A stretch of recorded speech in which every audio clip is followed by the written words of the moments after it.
Here we have the PA axial skull, Caldwell's method.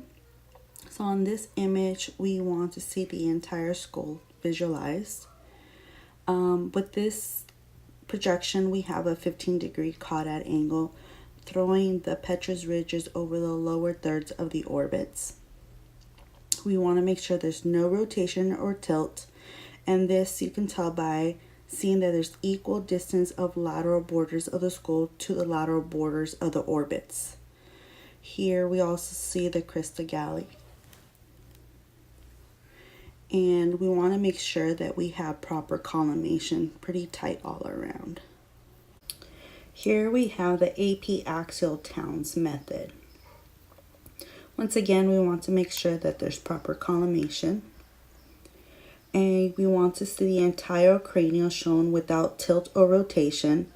And you'll be able to tell with this by seeing that there's equal distance from the lateral border of the skull to the lateral margins of the foramen magnum on both sides.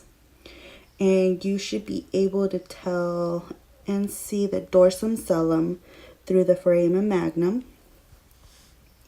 And there is a 30-degree caudate angle for this projection. Here we have a lateral skull. As we can see, we have proper collimation. Always want to make sure that's good.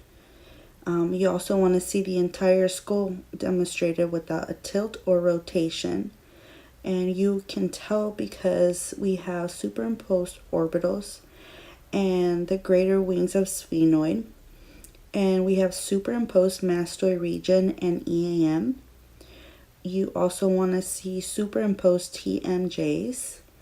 And we want to see the sella turcica in profile. And you want no overlap of the C-spine with the mandibles. So sella turcica, there's no overlap over the spine. And the TMJs and EAM. And central ray for this one is 2 inches above the EAM. Here we have the SMV, submental vertical, Schuler's method. We want to make sure there's proper collimation. And we also want to see entire cranium without tilt. And with this, you can tell by equal distance from lateral borders of the skull to the mandibular condyles on both sides. We also want symmetrical petrous ridges. We want the IOML to be parallel to the IR. And you can tell by seeing the mental protuberance superimposed over the anterior frontal bone.